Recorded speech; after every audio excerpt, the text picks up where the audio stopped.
Va ora in onda Capitaneria di Porto, in vacanza con Radio Libertà. Al timone Antonino Danna. Al timone la follia, ci ritroviamo in alto mare.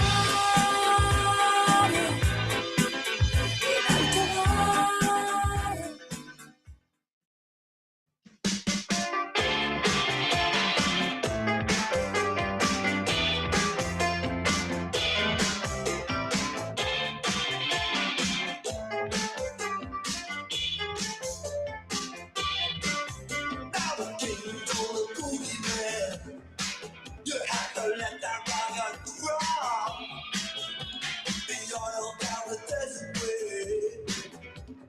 Shaking to the top, the shaking drove his Cadillac. He went cruising down the hill. The prison was standing on the radiator grill.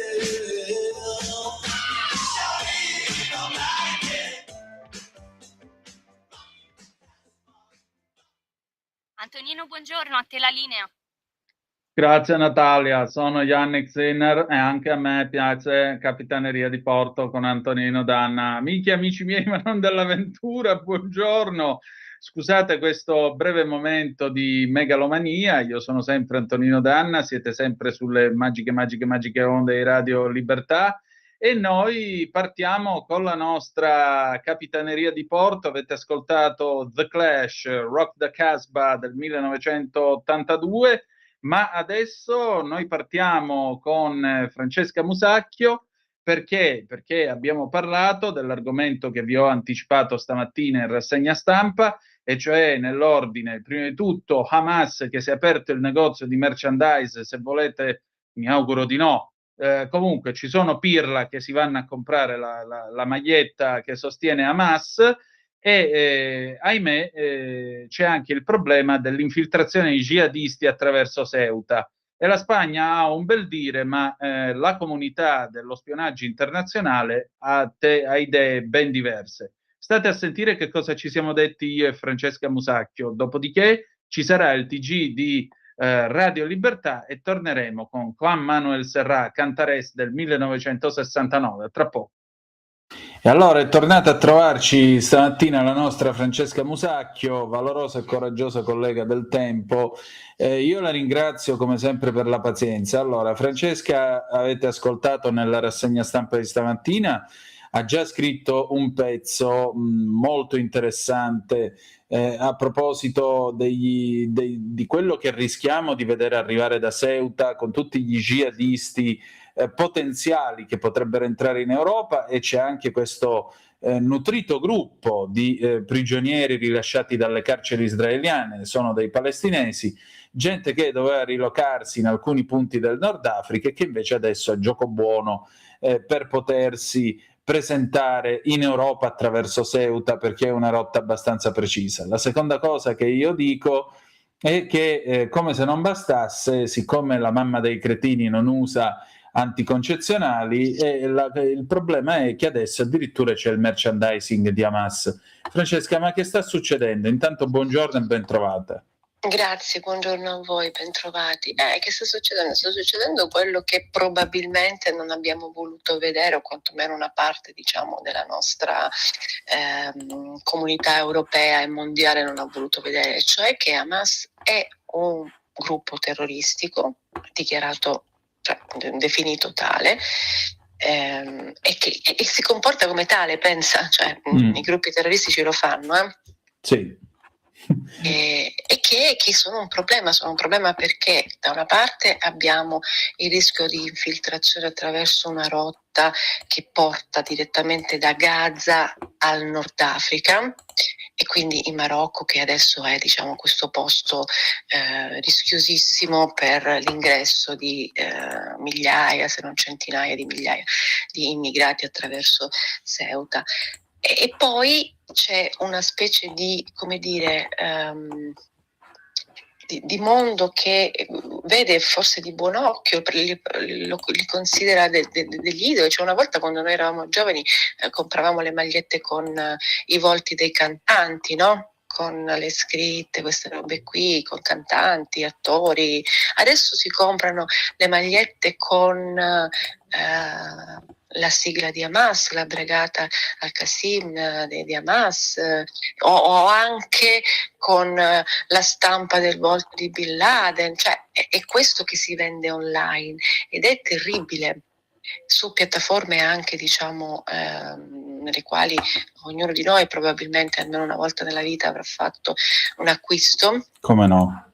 Se cerchi trovi anche la maglietta con la Brigata al-Qasim di Hamas, con le fascette, le felpe e tutti i gadget possibili e immaginabili. Se poi hai un debole per Al-Qaeda e per Bin Laden trovi anche quello, insomma, e sono liberi, nel senso accessibili a chiunque, come sono riuscita io ad accedere a vedere tutto questo, può farlo chiunque, no? Devi fare la ricerca, ma insomma se ci impieghi un po' di tempo e pazienza, se sei molto interessato lo trovi, ed è inquietante, e non c'è al momento che io sappia, ma posso sbagliare, qualcuno che ha posto la questione e quindi insomma la possibilità che almeno queste vendite vengano oscurate. Ci sono delle recensioni, ci sono dei commenti, c'è tutto, con tutta la descrizione, c'è tutto.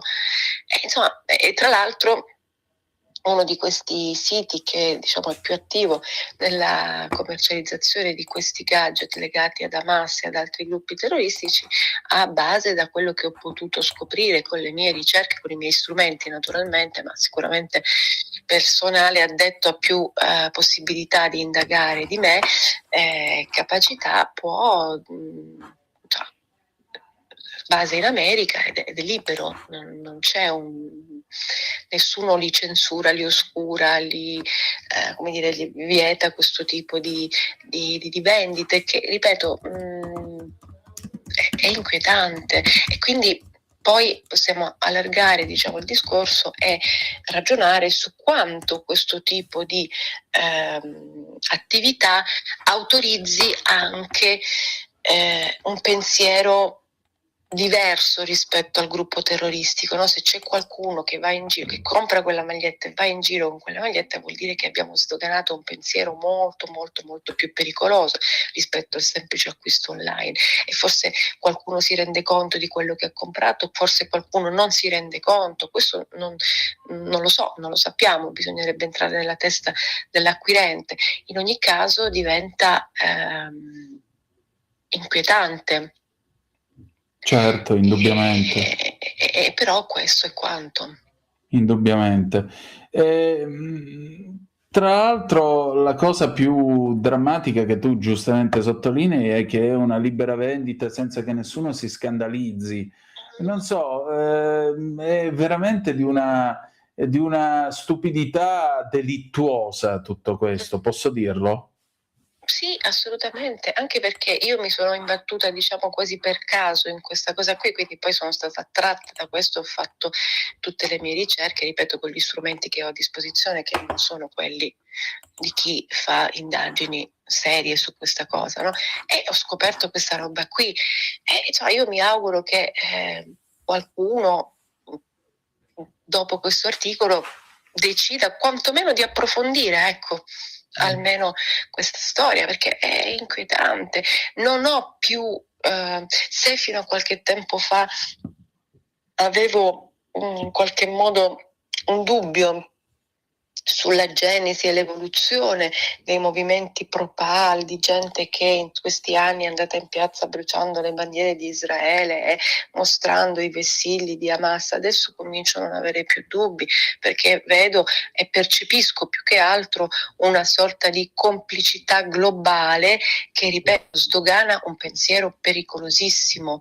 E laddove un gruppo terroristico diventa come un gruppo rock, insomma, mi aspetto altre manifestazioni, cioè mi aspetto che già in parte qualcosa è uscito, o comunque interviste, cioè folle, comizi, idolatria. Certo, indubbiamente. Insomma, E in tutto questo, a tutto questo si somma questa crisi di Ceuta, questa sceneggiata continua che la Spagna sta facendo contro l'Italia, ignorando però una cosa molto drammatica, e anche queste sono cose che dicono i servizi segreti, quindi non è che tu ti alzi la mattina e tiri la monetina per aria per decidere cosa scrivere, appunto. Ce lo puoi dire? Ribadiamo il concetto che io ho già letto in rassegna stampa, però vorrei che ce lo raccontassi tu, per favore. Guarda, all'interno della categoria di allarme infiltrazioni terroristiche lanciato su questo esodo che si muoverà di nuovo dal Marocco verso Ceuta, che per quanto non sia nell'area Schengen e quindi non c'è la libera circolazione, però va da sé che tutta questa gente in quel fazzoletto di terra non ci può stare, quindi prima o poi queste persone da qualche parte dovranno essere portate. L'allarme è lanciato dall'intelligence, e queste persone che arrivano c'è un altissimo rischio si possono infiltrare terroristi di varie provenienze, tra le quali anche infiltrati di Hamas, appartenenti ad Hamas, affiliati, vicini, simpatizzanti. Poi il grado di coinvolgimento può variare, e che possono arrivare lì perché durante le trattative, e non solo, per la liberazione degli ostaggi israeliani, Israele è stato costretto a barattare gli ostaggi vivi o morti con il rilascio di centinaia e centinaia di palestinesi detenuti nelle loro carceri. Tra tutte queste centinaia, migliaia di persone che sono state liberate, c'è una parte indubbiamente legata ad Hamas. Alcune di queste persone erano in carcere condannati a ergastoli pesantissimi. Infatti. Sono stati rilasciati. Non credo che Israele l'abbia fatto a cuor leggero, ma ha dovuto farlo per riportare a casa le persone che, ricordiamo, erano detenute nei tunnel al buio, insomma non erano sicuramente in zone in case o in luoghi confortevoli. E all'interno di questi sci ci sono persone che evidentemente, alcuni di questi sono stati esfiltrati, cioè mandati via perché non sono stati autorizzati neanche a vivere in Cisgiordania o a tornare a Gaza, e si sono mossi tra Egitto, Turchia e altre aree del Maghreb, e pare che qualcuno di loro ha deciso di prendere la via dell'Europa attraverso il Maghreb, quindi Egitto, Marocco, insomma. Pare che qualcuno si sia arrivato in Marocco clandestinamente, perché di qualcuno che si trovava in Egitto pare si siano perse le tracce, e il rischio che possano arrivare in Marocco e poi arrivare a Ceuta è altissimo. Una volta arrivati a Ceuta, non arrivano con il documento di identità e il certificato di rilascio da parte di Israele, no? Arrivano anonimi. Ora, prima di identificarli, loro sono dei palestinesi che, il grande cuore della comunità europea ha deciso essere, le vittime di quei cattivoni degli ebrei. Le vittime di quei cattivoni, ma è anche destinataria di un trattamento di rifugiati, quindi non dico con delle corsie preferenziali, ma con qualcosa che si avvicina molto alle corsie preferenziali, no? E allora la domanda è: siamo sicuri che va tutto bene? Siamo sicuri che questo modo di trattare quello che arriva da Gaza è corretto? Forse ci vorrebbe un supplemento di indagine. Del resto noi italiani, e vale la pena ricordarlo, abbiamo vissuto sulla nostra pelle questa roba qui un po' di tempo fa, quando l'Italia stava portando via da Gaza un gruppo di studenti o presunti tali palestinesi da Gaza e Cisgiordania, e accade che al valico tra Israele, tra Gaza e Israele, gli israeliani hanno fermato quello che doveva essere un ricercatore diretto all'Università di Tor Vergata per studiare, fare ricerche, eccetera, eccetera, un perseguitato, hanno fermato e detto, no, signore, scusate, questo è un affiliato di Hamas, lui no, la frontiera no, in Italia non viene. E per fortuna, Esatto. si sono mosse tutti, quindi no, ma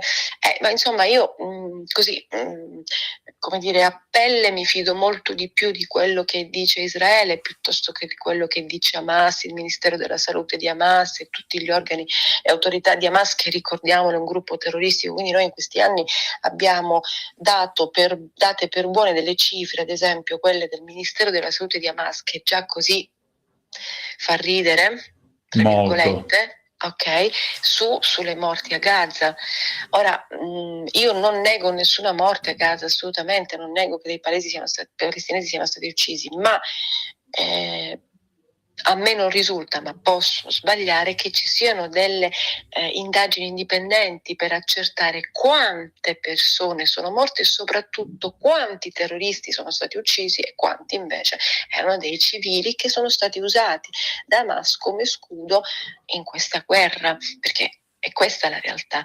E ora ci troviamo che una parte di questi personaggi potrebbe, diciamo, transitare e arrivare in Europa per vie, diciamo, traverse, e poi non so come vogliamo trattarli, non so se ci saranno personaggi che difenderanno l'indifendibile, non lo so, e ormai l'Italia e l'Europa in generale davanti a questo argomento ha delle posizioni che sono a dir poco folli in molte circostanze, quindi io mi aspetto anche un terrorista di Hamas che venga accolto al Parlamento europeo, Poco ci manca, vedrai. Del resto, non lo escluderei. Ma scusami, ma stamattina la CEI che vuole candidare Gaza al premio Nobel per la pace, ne vogliamo parlare? I bambini di Gaza. E i bambini di Gaza. E i bambini del 7 ottobre no? No, quelli no, ma perché ci sono state le vittime il 7 ottobre? Chi è morto? Ormai si ragiona così. Sì. Non c'è più i bambini del 7 ottobre, le donne violentate, le persone decapitate, le persone rapite e detenute per un tempo infinito dentro i tunnel. Rilasciate con quella manfrina schifosa che gli hanno dato pure l'attestato.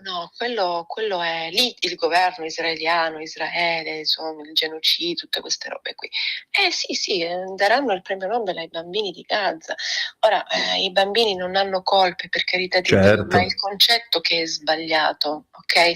Perché quei bambini sono le prime vittime di Hamas e le prime vittime di un'ideologia come questa che stiamo descrivendo, che attribuisce un valore ad Hamas. E questi bambini che cosa saranno in futuro, oltre i traumi della guerra che sono evidentemente impossibili da cancellare, ma magari realizzeranno che quello che ha fatto Hamas tutto sommato era giusto. Perché Infatti. Questo ci stanno raccontando, che sì, ho capito, però tutto sommato avevano ragione, perché Israele che è la colonia è cattiva, cioè tutto questo roba e sdoganare ancora una volta un'ideologia pericolosissima, con le magliette, con questo modo di ragionare. Però questo ragionamento, questo discorso sembra fatto in determinati contesti, sembra folle, ti guardano come dire, ma insomma tu non stai bene, probabilmente io non sto bene mentalmente, non lo so, però insomma io non ho l'indole, non ho la voglia, l'indole, neanche il pensiero di schierarmi a favore di un gruppo terroristico, mai nella vita. Beh, nemmeno io, francamente. Io preferirei stare dalla parte di una democrazia. Una democrazia può sbagliare, ma il correttivo si trova. Un gruppo terroristico sbaglia, ma correttivo non ce n'è, ci sono solo i morti. Esatto, ci sono solo i morti.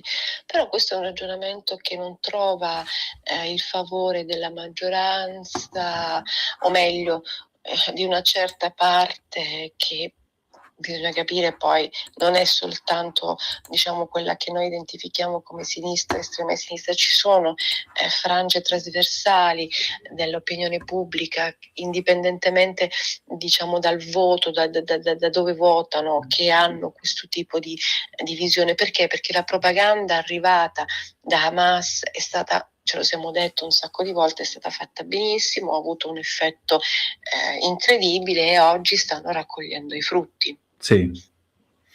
Francesca, il giorno di Ferragosto si avvicina, da più parti si vedono appelli ad andare tutti quanti a Ceuta, qualcuno anche Melilla, e i servizi segreti spagnoli brancolano nel buio perché non si capisce se sta roba sia opera di qualche mitomane che lo fa giusto per farsi notare o se invece qui si prepara un altro movimento. Ma secondo te chi ci può essere dietro questa roba? Quanto ad Hamas conviene una cosa del genere? Quanto al terrorismo più in generale conviene una cosa del genere?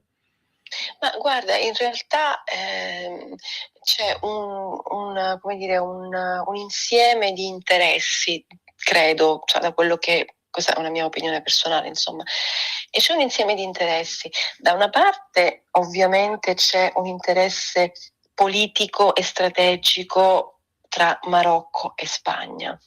Ed è un primo punto, quindi diciamo che il Marocco da questo punto di vista potrebbe anche usare questa leva per le motivazioni politiche che conosciamo e strategiche che da anni sono in corso con la Spagna. Dall'altra parte c'è un movimento di che spinge l'immigrazione africana, nordafricana verso l'Europa, che ha interessi economici ovviamente. Non è che la storia dei messaggi che rimbalzano sui social, delle locandine che sponsorizzano viaggi in Europa attraverso il Mediterraneo è cosa scoperta adesso. Io ho fatto un sacco di articoli su come no, ne abbiamo parlato anche qui. Esatto. Ed è un fenomeno che esiste da tanto e oggi sta dimostrando che questo fenomeno che chi ha in mano le redini, che non credo ci sia una sola persona o un solo gruppo, è un interesse che abbraccia varie realtà, può mobilitare un numero di persone molto importante. Quindi ci sono varie realtà che lavorano sull'immigrazione clandestina diretta dal Nord Africa in Europa. Ci sono tantissimi interessi, ci sono interessi politici, ci sono interessi economici, ci sono interessi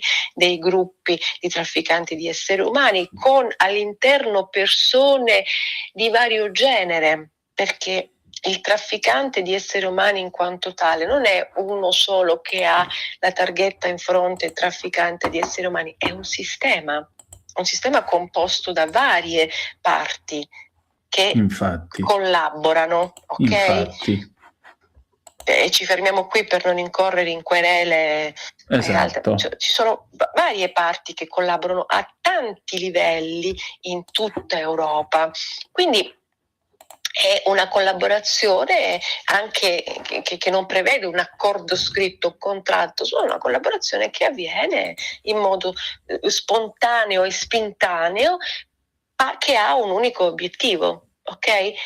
L'obiettivo è quello di far arrivare migranti in Europa, chi per questioni economiche, chi per questioni politiche, chi per questioni terroristiche, nel caso di Hamas e di altri gruppi terroristici. Quindi è una convergenza con un unico obiettivo, ognuno poi raccoglie, diciamo, quello che gli serve da questa roba qui, guadagna quello che gli serve.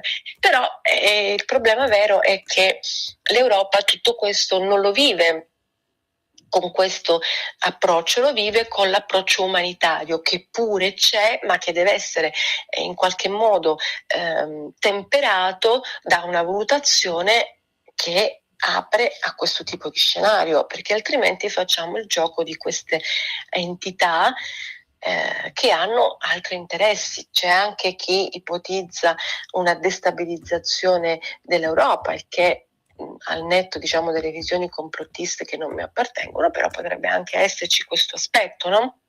Certamente. Allora sarebbe opportuno, insomma, che l'Europa iniziasse a valutare in modo più complesso e articolato il fenomeno migratorio, senza avere pregiudizi, senza farsi guidare dalle ideologie. Sarebbe opportuno. Francesca, ma l'Italia nel frattempo che può fare di suo, oltre appunto a questa sospensione di Schengen, che ha visto questa reazione bambinesca da parte della Spagna? Ma allora l'Italia da un punto di vista operativo e strategico fa quello che può e qualche volta non lo fa. Ecco, diciamo, mettiamola così, perché insomma, al netto del fatto che le ondate migratorie che arrivano dal Mediterraneo hanno molto spesso un carattere di incontrollabilità, dopodiché anche da noi però esistono e sono visibili, insomma non c'è bisogno di fare l'elenco, delle realtà che invece facilitano, agevolano, supportano la migrazione. Sono varie entità anche qui. Decisamente. E quindi probabilmente diciamo non basta solo l'azione del governo in carica, no? Probabilmente il governo in carica avrebbe bisogno anche del supporto di altre parti della società civile e non solo, che invece remano contro. Quindi le possibilità del governo arrivano fino a un certo punto e poi incontrano delle difficoltà. Sì. Se ci sono realtà che continuano a remare contro, politiche e non politiche, insomma, diciamo che il panorama è pieno di persone. Ecco. E quindi l'azione del governo, per quanto possa essere buona nelle intenzioni, trova una serie di limiti. E una volta sono i giudici, una volta sono le ONG, un'altra volta ce ne sono tante, no? Certo. Senti, in tutto questo, Francesca, la Germania che improvvisamente decide di rimandarci i migranti, ma che vogliono pure loro? Ma che vogliono? Vogliono quello che vogliono tutti i paesi europei che sono strapieni di migranti. Questo vogliono. E io non condanno e non assolvo la Germania, provo a interpretare quello che accade davanti all'allarme che c'è a Ceuta. Tutti gli stati europei, almeno quelli che nei confronti dell'immigrazione hanno un approccio non buonista, e secondo me stanno facendo un po' di conti, no? E cominciano a ragionare su quello che hanno dentro e su quello che potrebbe arrivare. Quindi credo che al di là di un ragionamento politico che non saprei neanche quale potrebbe essere quello della Germania, ma secondo me è un problema di percezioni. Cominciano probabilmente molti paesi europei a svegliarsi e a capire che hanno un problema, sì. Però non si affronta così. Non si affronta rimandando indietro in Italia tot persone che sono arrivate via mare, perché tu sei fortunata in Germania perché hai una collocazione geografica che non ti mette, che non ti porta fisicamente ad avere una sponda sul Mediterraneo. Noi sì, ok? Quindi in teoria ci vorrebbe un po' di collaborazione. Detto questo, è anche vero che la maggior parte delle persone che arrivano sulle coste italiane non vogliono restare in Italia, ma vogliono andare in altri paesi europei che sono più gettonati per una lunga serie di motivazioni, soprattutto per profili economici, altri per motivi familiari, perché c'è gente che ha già lì dei parenti. Io questo lo capisco e lo comprendo, però proprio perché è così, allora magari iniziare a ragionare su una strategia europea un po' più convincente per proteggere i confini europei, no? Non basta rimandarmi indietro 10, 20, 30, 100, 1000 di queste persone. Indubbiamente. Magari dobbiamo ragionare insieme su qualcosa di più complesso, lasciando da parte le ideologie e magari provando anche a sfuggire alle pressioni che arrivano, le pressioni pro-migranti che arrivano da infinite parti. e che sono anche pressioni molto importanti, alle quali non tutti riescono a sottrarsi, purtroppo. Indubbiamente. Francesca, senti, quest'estate alla fine traendo un po' le somme, da un punto di vista dell'immigrazione, è più disastrosa delle altre? No, secondo me no, solo è più visibile, perché tutti gli anni, tutte le estati. Ora, guarda, da quello che mi risulta, gli arrivi sulle coste italiane sono meno rispetto agli altri anni. Arrivano, ma molto meno, non ci sono quelle ondate, cioè c'è qualcuno che arriva, ma gestibilissimo da questo punto di vista. E però vedi che hanno trovato un altro canale?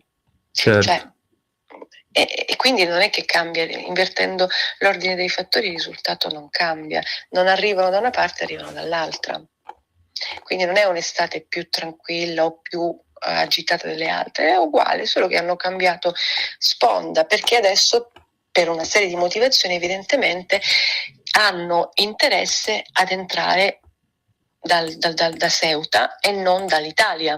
Beh, certo.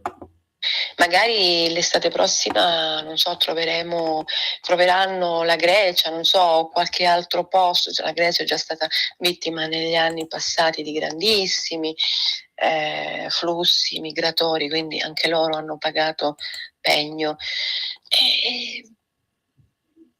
È un problema che non ha soluzione se viene trattato così, no?